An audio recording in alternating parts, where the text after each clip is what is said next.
आप सभी मीठे मीठे प्यारे प्यारे बाप दादा के स्नेही रूहानी बच्चों को बाबा का ओम शांति, बहन का ओम शांति।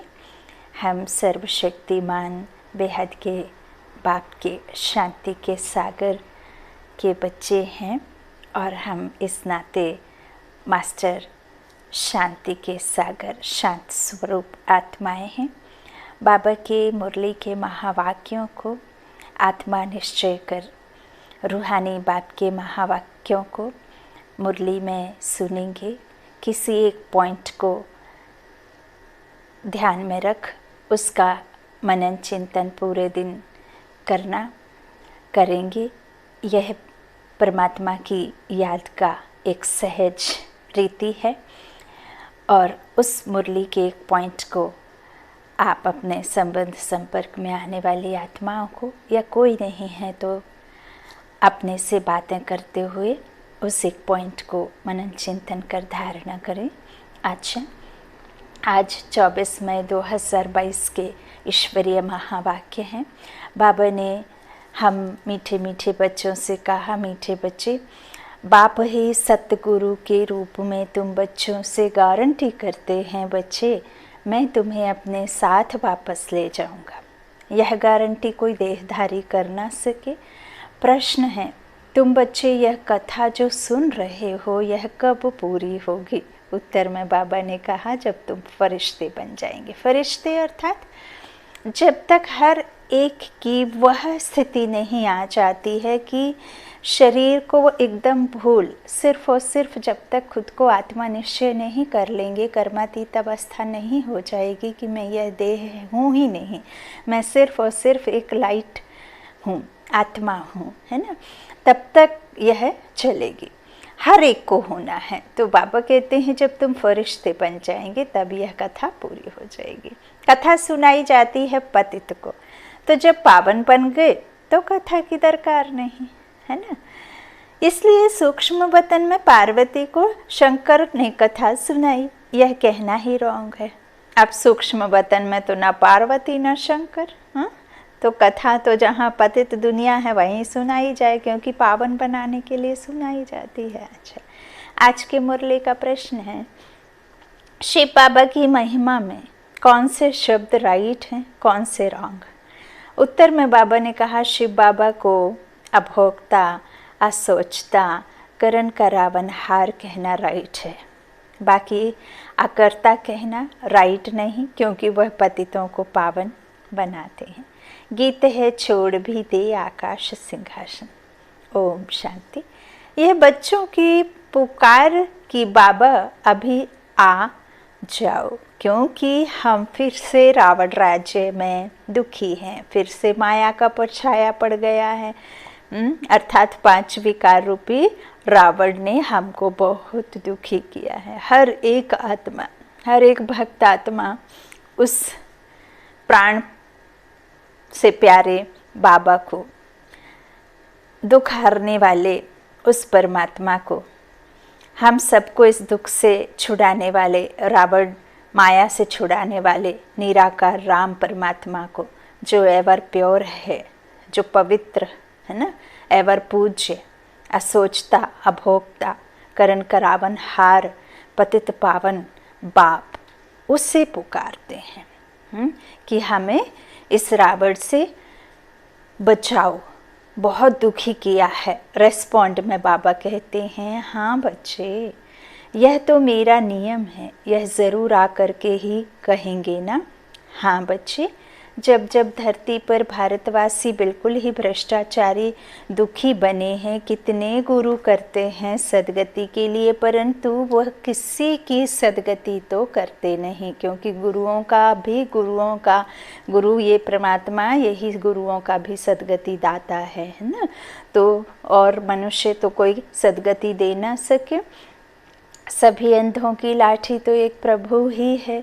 पहले पहले बाप जन्म देते हैं, अर्थात एडॉप्ट करते हैं, गुरु सदगति करते हैं। अभी ना कोई सदगति करते हैं और ना कोई बाबा है। अभी तुम कहते हो परमपिता परमात्मा हमारा बाबा भी है, गुरु भी है, यह उस एक को ही सतगुरु सत्य बाबा कहते हैं। वह है सत्य बाबा, उनको सुप्रीम कहा जाता है। सतगुरु भी हैं, साथ में ले जाते हैं, गारंटी है। और कोई गुरु गारंटी कभी नहीं करेंगे कि हम तुम आत्माओं को वापस ले जाऊंगा, वह जानते ही नहीं। यह हैं सब नई बातें। तुम जब इनको देखते हो तो बुद्धि में याद शिव बाबा को करना है। वही बाप टीचर गुरु है। जब हम ब्रह्मा बाबा को देखते हैं ना, तो इनके आधार लिया है, तो जो ये तो मात्रा आधार है ना, पहुंचाने का एक रास्ता, पहुंचने का एक रास्ता। तो परमात्मा इनमें आए तो ये बाबा खुद कहते हैं कि मैं तो मात्र साधन हूँ, आधार हूँ। तुम्हें याद तो उसे करना है जिसे मैं खुद याद कर रहा हूँ, है ना। मेरी याद से कुछ नहीं होगा। तो तुम जब इनको देखते हो तो बुद्धि में याद शिव बाबा को करना है। वही बाप और टीचर गुरु है। मनुष्य कोई गुरु करते हैं व टीचर करते हैं तो उनके शरीर को ही देखते हैं। आत्मा भी भिन्न शरीर धारण कर भिन्न भिन्न नाम रूप देश काल में जाती है। अच्छा, बाबा तो एक है और एक बार आते हैं। वह तो पुनर्जन्म नहीं लेते, संस्कार तो आत्मा में है। वह जब शरीर धारण करेगी तब वर्णन होगा ना। ऐसे तो प्रेरणा से कोई बात बने ना। गीता में जब कृष्ण ने अपना विराट रूप दिखाया तो क्या कहा अर्जुन ने? अर्जुन ने कहा, बस प्रभु, अब मैं और इस तेज को सहन नहीं कर सकता। तब फिर कृष्ण ने पूरा सुनाया। अब यहाँ जो बात कही गई है अर्जुन और कृष्ण की, तो कृष्ण तो निराकार राम ही है जो इस ब्रह्मा तन में आकर के हम सबको, कोई एक अर्जुन नहीं, वहाँ शरीर दिखा दिया अर्जुन को, जबकि एक अर्जुन की बात नहीं, हम सभी अर्जुन आत्माएं हैं, है ना। और जैसे तीर लग गया तो बस। और जो पुरानी दुनिया में कदम रख के एक पुराना और नया दोनों बाबा को भी चाहते और पुरानी दुनिया के भी सुख लेना चाहते, विश्व वैतरणी नदी में भी डूबना चाहते हैं और परमात्मा के ज्ञान में भी चलना चाहते हैं, तो फिर मछली को आँख को निशाना नहीं लगेगा, है ना, टारगेट नहीं है।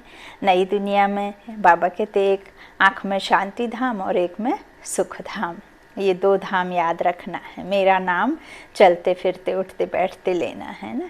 तो बाबा कहते हैं वह जब शरीर धारण करेगी तब वर्णन होगा ना। तुम बच्चे बाप की महिमा गाते हो, वह निराकार है, कभी साकार शरीर लेते नहीं हैं। शिव का अपना शरीर तो होता नहीं, ये तो उधार का है, लिया हुआ है लीज पर, है ना। परंतु ज्ञान का सागर पतित पावन है सत्य गुरु। बाबा भी है, राजयोग भी सिखाते हैं। जो ब्रह्मांड का, सारे विश्व का मालिक है, वही स्वर्ग का मालिक बनाएंगे ना। शरीरधारी तो बना ना सके। सिवाय बच्चों के बाप को कोई जानते नहीं। तुम कहेंगे परमात्मा हमको पढ़ाते हैं, तो कहेंगे यह तो कोई शास्त्रों में नहीं है कि निराकार परमपिता परमात्मा शरीर में आते हैं। अरे शिव जयंती गाई जाती है, गीत में भी कहा रूप बदल कर आओ। हाँ, तो वह किस शरीर किस रूप में आया? तुम्हारा यह है कर्म बंधन का शरीर। अच्छे कर्म से अच्छा पद, बुरे कर्म से बुरा पद मिलता है। इनके लिए तो ऐसा नहीं कहेंगे, उन्होंने तो कोई भी कर्म किए ही नहीं। मनुष्य तो पुनर्जन्म जरूर लेते हैं, बाप नहीं लेते, उसने शरीर में प्रवेश किया है। अब जब प्रेत आत्मा चलते फिरते किसी भी शरीर में धारण कर सकती हैं, तो वो एवर प्योर, वो परे ते परे रहने वाला पार ब्रह्म परमेश्वर, अब वो किसी के तन का आधार नहीं ले सकता क्या? उनका निमित्त बना हुआ है ये जो पुराना, जो सबसे अंत सो फर्स्ट जाता है, उसी के तन में परमात्मा का कल्प कल्प प्रवेश होता है, अवतरण होता है ना। तो बताते भी हैं शिव बाबा ब्रह्मा द्वारा स्थापना करते हैं। शिव तो निराकार हुआ, ब्रह्मा द्वारा कैसे करते हैं? हाँ? क्या ऊपर से प्रेरणा देते हैं? क्या कोई बिजली चमक जाएगी तो आप समझ जाएंगे कि परमात्मा ईश्वर क्या कहना चाह रहे हैं, क्या आदि मध्य अंत का ड्रामा है, क्या मनुष्यों की दुर्गति है, कैसे उनकी सदगति होगी, कैसे यह 84 का चक्र चलता है, कैसे उस दुनिया में हम आते हैं, हम हैं कौन, कहाँ से आए हैं, हमारा असली पिता कौन है, असली घर कौन है, यह सब क्या बिजली चमकने से आप समझ जाएंगे? एक डॉक्टर को देख करके आप सर्जरी करना सीख जाएंगे कि कैसे ऑपरेट करना है, शरीर के अंग को कहाँ कैसे लगाना है, समझ जाएंगे? नहीं, जब तक आप प्रैक्टिस में जब तक उस डॉक्टर के साथ आप करेंगे नहीं, है ना। तो इस तरह से बाप कहते हैं कि मैं दुनिया में आता हूँ, है ना। तो क्या ऊपर से प्रेरणा देते हैं? नहीं, पतित दुनिया में आते हैं तो किस शरीर में आवे जो राजयोग सिखावे, तुम बच्चे जानते हो। बाबा आया हुआ है, हम उनसे सुनते हैं, वह इस ब्रह्मा मुख से सुनाते हैं और सब देहधारी गुरु का नाम बताएंगे। तुम जानते हो निराकार शिव हमारा कौन है? शिव हमारा बाबा है। पहले तो बाबा जन्म देने वाला चाहिए ना। शिव बाबा प्रजापिता ब्रह्मा द्वारा अडॉप्ट करते हैं प्रजापिता को। कुक से तो इसने बच्चे हो ना सके, इतने बच्चे कुक वंशावली कैसे हो सकते हैं? तो बाबा कहते प्रजापिता ब्रह्मा के तो अथाह बच्चे हैं। ब्राह्मण कुल बहुत बड़ा है, जो ब्राह्मण फिर देवता बनेंगे। जब देवता बनेंगे तो अडॉप्शन नहीं होगी, अडॉप्शन अभी है ना, जब बन जाएंगे तब थोड़ी ना होगी। तो कितने ब्राह्मण हैं? बच्चे जानते हैं हम शिव बाबा के पास आए हैं, वही नॉलेजफुल है। कहते हैं मैं तुम बच्चों को ही यह नॉलेज सुनाता हूँ, मेरा अपना शरीर तो है नहीं। शिव जयंती मनाते हैं, परंतु कैसे शिव बाबा आया यह कोई नहीं जानते। कहते भी हैं शिवरात्रि, रात्रि में कृष्ण का भी जन्म दिखाते हैं। शिव जयंती के बाद फट से श्री कृष्ण का जन्म होता है। शिव का जन्म तो है संगम पर, काली अंधियारी रात में, जब इस संसार में सिर्फ और सिर्फ रात होती है दुख की, है ना। पतित होने की सतो प्रधान अवस्था तो अब यहाँ किसी की है नहीं, सभी तमो प्रधान, ये 5 तत्व भी हैं, सब आत्माओं को ग्रहण लगा हुआ है, चांद सूरज सितारों को सबको ग्रहण लगा हुआ है ना। तो सब दुख देने वाले हैं, तो जब दुख हो तभी तो आए। तो शिव का जन्म तो है संगम पर, ब्रह्मा की रात पूरी हो फिर दिन शुरू होता है, तो उसी संगम पर बाप आते हैं। यह है बेहद की रात्रि, वह है हद की। आधा कल्प दिन आधा कल्प रात, भक्ति मार्ग में धक्के ही खाते रहते हैं। भगवान मिलता नहीं है तो अंधियारा चेहरा ना। अब ऐसा तो नहीं है कि वहाँ सुबह और शाम रात दिन नहीं होता होगा, होता है, लेकिन वहाँ दुख रूपी रात नहीं होती है ना। तो बाबा कहते भगवान मिलता नहीं है तो अंधियारा ठहरा ना, धक्के खाते रहते, बिल्कुल ही बुद्धिहीन है। गाते हैं परमपिता परमात्मा ऊपर है, फिर कहते हैं तीर्थ यात्रा पर भी भगवान मिलेगा, दान पुण्य से भी मिलेगा। कितना समय तुमने धक्के खाए हैं? अनेक मतें हैं, इसलिए कहा जाता है भक्ति मार्ग है ब्रह्मा की रात। धक्के खाते खाते दुर्गति को पाकर पापात्मा बन पड़ते हैं। बेकार से पैदा होने वालों को ही पापात्मा कहा जाता है। तुम ऐसे तो नहीं कहेंगे कि श्री कृष्ण कोई बेकार से पैदा हुए? नहीं, वह तो योग बल से पैदा होते हैं। इन बातों को तुम भारतवासी गृहस्थ धर्म वाले जानते हो, सन्यासी नहीं जानते और ना मानते हैं। बाप कहते हैं लाडले बच्चे, सतयुग में तुम पवित्र प्रवृत्ति मार्ग में थे, फिर पुनर्जन्म लेते लेते पतित भी बनते हो। यह भी ड्रामा है। भारत पवित्र था, देवताओं का राज्य था, वहाँ शांति भी थी। यूँ शांति धाम निर्वाण धाम है, परंतु सतयुग में भी तुमको वर्षा मिला हुआ है, इसलिए वहाँ कभी अशांत होते नहीं। एक दो को दुख दे कभी अशांत नहीं करते, कोई भी किसको दुख नहीं देता। यहाँ तो बच्चे भी माँ बाप को दुख दे अशांत कर देते हैं। यहाँ दुख भी वही देते हैं जो पूछते हैं कहो क्या हाल है। वहाँ कोई भी मनुष्य किसी को दुख नहीं देता, तो कोई नहीं पूछता कि कहो क्या हाल है ना। तो अभी तुम शांति के सागर से वर्षा ले रहे हो, वहाँ कोई लड़ाई झगड़ा नहीं होता है। यहाँ भी तुम्हारी वह अवस्था चाहिए। आपस में लून पानी नहीं होना चाहिए। वह पहले पहले तो यह निश्चय चाहिए, बेहद का बाप आया हुआ है, हमको दुख की दुनिया से ले जाएंगे घर। सतयुग में तो बाप आते नहीं, यहाँ आकर इन खिड़कियों से, नयनों से तुमको देखते हैं। किन की खिड़की, किन के नयन की बात बाबा कह रहे हैं? कौन सी खिड़की की बात कर रहे हैं? ब्रह्मा बाबा के नयनों की खिड़की से, है ना, नूरे रत्न। बच्चों को इनके नयनों से, इनकी खिड़कियों से देखते हैं। वाह बाबा वाह। इनकी आत्मा भी देखती है, शिव बाबा भी देखते हैं। एक शरीर में दो आत्माएं कैसे हो सकती? मनुष्य नहीं मानेंगे। अरे तुम ब्राह्मण खिलाते हो, पति की अथवा बाप की आत्मा को बुलाते हो, वह आकर बोलती है, उनसे पूछते हैं तो दो आत्माएं हुई ना। बाबा कहते हैं वह आत्माएं आकर बैठती नहीं हैं, यह हो न सके। बाप को तो अपना शरीर है नहीं, वह तो आ सकता है ना। 5000 वर्ष पहले भी हमने ऐसे कहा था कि साधारण बूढ़तन में भागीरथ अर्थात भाग्यशाली रथ में आता हूँ। अब ऐसा नहीं कि कोई एक मनुष्य का, कोई एक जीव का नाम होगा भागीरथ, वो तप करेगा, फिर भागीरथ गंगा नीचे बुलाएगा, हाँ, गंगा को नीचे फिर जटा में रख लेगा।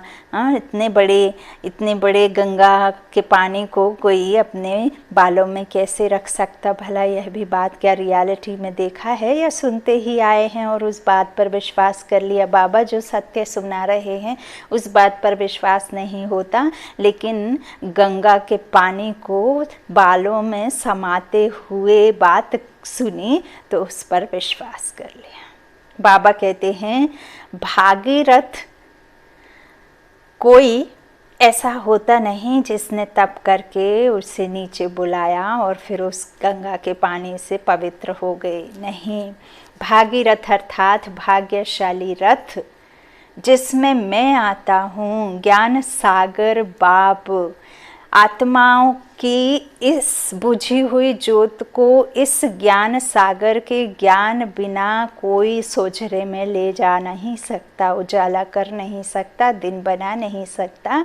तो मुझे आना पड़ता है इस भाग्यशाली रथ में। इसे ही फिर भागीरथ कहा जाता है।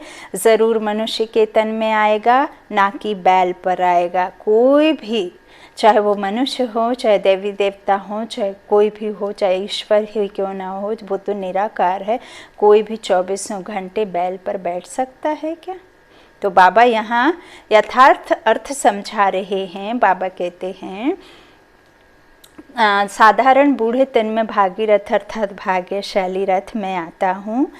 ज़रूर मनुष्य के तन में आएगा, ना कि बैल पर आएगा। सूक्ष्म वतन में शंकर के आगे बैल कहाँ से आया?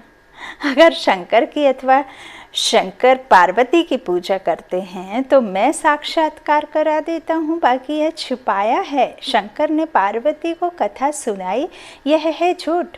शंकर क्यों कथा सुनाएंगे? सूक्ष्म वतन में तो दरकार ही नहीं। तुम फरिश्ते बन जाएंगे तो कथा पूरी होगी।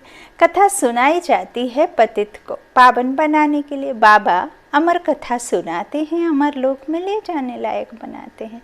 अब अमर लोक सतयुग को कहा जाता है, यह है मृत्यु लोक। आज बाबा ने पूछा शिव बाबा स्नान करते हैं? बोला बाप दादा करते हैं। हमने कहा स्नान तो दादा करते हैं ना, शिव क्यों करेगा? उनको थोड़े ही पाखाने में जाना है जो स्नान करेंगे। पक्का किसी मनुष्य आत्मा का, किसी बाबा के बच्चे का ये प्रश्न होगा जो बाबा ने आज उत्तर दिया है। पक्का किसी के मन में चला होगा। तो बाबा कहते वो पाखाने में जाना है जो स्नान करें। शिव तो अभोक्ता है ना, ये समझ की बात है ना। वह थोड़े ही अपवित्र बनते हैं जो स्नान करेंगे। वह तो आते हैं पतितों को पावन बनाने। करण करावनहार अभोक्ता सोचता है, अकर्ता कहना रॉन्ग हो जाता है। पतितों को पावन करते हैं ना, करण करावनहार है। खांसी हुई, इनकी आत्मा का यह शरीर रूपी बाजा डिफेक्टिव हो गया तो शिव बाबा क्या करेगा? तुम ऐसे नहीं कहेंगे कि शिव बाबा के बाजे में डिफेक्ट हुआ। नहीं, यह शरीर उनका नहीं, लोन लिया हुआ है। लोन ली हुई चीज़ टूट जाती है तो धनी की टूटेगी ना। शिव बाबा इस शरीर का धनी नहीं, धनी तो यह ब्रह्मा है, उसने यह किराए पर लिया है। वह बाबा कहते यह भाग्यशाली रथ है, बैल एक ही है, फिर गौमुख भी कहते हैं। बाबा कहते हैं बरोबर कोई कोई बच्चियाँ इतनी होशियार नहीं हैं, किसको उठाना है तो मैं बच्चों को जाकर उठाता हूँ। पतित दुनिया में, पतित शरीर में तो आना ही होता है, तो किसका कल्याण करने के लिए भी बच्चों में प्रवेश करता हूँ। बच्चे नहीं समझेंगे, उनसे भी वह सुनने वाले बड़े तीखे हो जाते हैं। यह बाप की मदद मिलती है, एक तो निश्चय बुद्धि है, दूसरा फिर दृष्टि मिलती है। बाबा कहते हैं मैं प्रवेश कर सकता हूँ, ऐसे नहीं मैं सर्वव्यापी हूँ। मुझे बहुरूपी क्यों कहते हैं? जो जिसकी पूजा करते हैं उनका साक्षात्कार कराता हूँ। साक्षात्कार में ऐसे देखते हैं कि जैसे सामने आ रहे हैं। विष्णु का साक्षात्कार होता है, विष्णु चैतन्य हो जाता है, माथे पर हाथ रखते हैं, कहते हैं मुझे चतुर्भुज का साक्षात्कार हुआ। परंतु उनसे फ़ायदा क्या? कुछ भी नहीं, सिर्फ दिल खुश हुए, मुझे भगवान का दीदार हुआ। भक्ति में दीदार होते हैं, बहुत होते हैं, परंतु इससे सदगति को नहीं पाते हैं। जबकि गाते हैं सदगति दाता, पतित पावन एक है, विष्णु नहीं हो सकता। वह बाप थोड़े ही होंगे, बाप एक है, फिर उनका बच्चा भी एक है, प्रजापिता ब्रह्मा।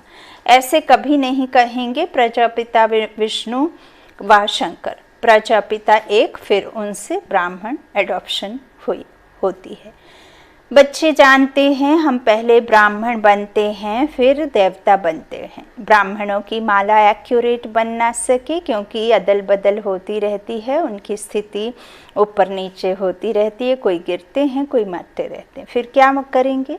उनको निकाल देंगे। रुद्रमाला अंत में ही एक्यूरेट बनेगी। यह मीठी मीठी बातें बाप ही सुनाते हैं और कोई को पता ही नहीं है। कितने हैं जो कहते हैं हे राम जी संसार बना ही नहीं है। अब रामचंद्र तो यहाँ से प्रारब्ध ले जाते हैं, त्रेता में जाकर राजा बनते हैं। उनको फिर अज्ञान कहाँ से आया?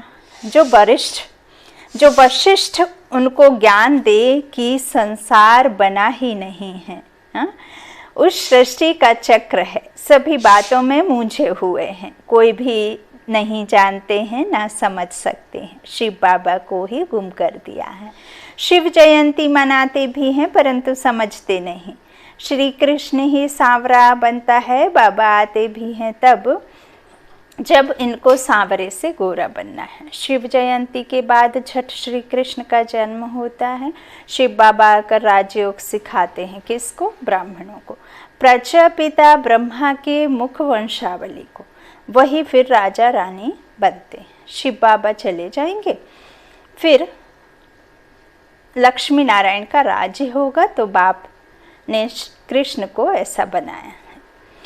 उन्होंने फिर बाप के बदले कृष्ण का नाम लगा दिया है। कृष्ण को द्वापर में ले गए हैं। अब शिव बाबा राजयोग सिखाते हैं। तुम जानते हो हम स्वर्ग की राजधानी स्थापन कर रहे हैं और भी बहुत प्रिंस प्रिंसेस बनते हैं। संगम और सतयुग का किसको पता ही नहीं। मैं आता ही हूँ कल्प के संगम पर। उन्होंने फिर युग युग कह दिया है। सो भी 4 युग होते हैं। द्वापर के बाद कलयुग होता है। फिर उस द्वापर युग में आकर क्या करेंगे? उतरती कला में सबको जाना ही है। मेरा तो पाठ ही तब है जब चढ़ती कला होती है। इनको तो नीचे उतरना ही है। तुम बच्चों को 84 जन्म पूरे करने हैं। ऊंचते ऊंच है ब्राह्मण वर्ण, ब्राह्मण फिर देवता क्षत्रिय। यह वर्ण भी भारत में गाए जाते हैं। विराट रूप का चित्र बनाते हैं, उनमें ब्राह्मणों को और शिव को गुम कर दिया है। यह बातें कोई शास्त्रों में नहीं हैं। शिव बाबा आकर अडॉप्ट करते हैं ब्रह्मा द्वारा। शूद्र से ब्राह्मण बनाते हैं। बाकी सूक्ष्म बतनवासी ब्रह्मा वह कैसे प्रजापिता बन सकते? पहले यह निश्चय चाहिए। बरोबर वह बाप भी है, टीचर भी है, सतगुरु भी है। कहते भी हैं सदगति दाता एक है, परंतु उनका नाम रूप देश काल नहीं जानते। आज मीठे मीठे सिकीलाधे बच्चों प्रति माता पिता बाप दादा का याद प्यार और गुड मॉर्निंग। रूहानी बाप के रूहानी बच्चों को नमस्ते। हम रूहानी बच्चों के रूहानी माता पिता बाप दादा को याद प्यार और गुड मॉर्निंग। शुक्रिया बाबा, मीठे बाबा, प्यारे बाबा। धारणा के लिए मुख्य सार। पहला बाबा ने कहा, शांति के सागर बाप से शांति सुख का वर्षा ले। शांत चित्त रहना है, कभी किसी को दुख दे या शांत नहीं करना, लून पानी नहीं होना है। दूसरा, बाप समान अंधों की लाठी बनना है। बाप की मदद लेने के लिए निश्चय बुद्धि बन सेवा करना है। वरदान बाबा ने बच्चों को दिया, एक के पाठ को स्मृति में रख, तपस्या में सफलता प्राप्त करने वाले निरंतर योगी भव। तपस्या की सफलता का विशेष आधार व सहज साधन है एक शब्द का पाठ पक्का करो। तपस्या अर्थात एक का बनना। तपस्या अर्थात मन बुद्धि को एकाग्र करना। तपस्या अर्थात एकांत प्रिय रहना। तपस्या अर्थात स्थिति को एक रस रखना। तपस्या अर्थात सर्व प्राप्त खजानों को व्यर्थ से बचाना, अर्थात इकोनॉमी करना। इस एक के पाठ को स्मृति में रखो तो निरंतर योगी सहज योगी बन जाएंगे, मेहनत से छूट जाएंगे। आज का स्लोगन बाबा ने बच्चों को दिया, आज्ञाकारी वो हैं जो मन और बुद्धि को मनमत से सदा खाली रखते हैं। आज्ञाकारी वो हैं जो मन और बुद्धि को मनमत से सदा खाली रखते हैं। ना मनमत हो ना परमत हो, सिर्फ श्रीमत हो, है ना। श्री श्री शिव बाबा की श्रीमत, है ना, तभी फिर उच्च पद अधिकारी बनेंगे। अच्छा, ओम शांति, ओम शांति।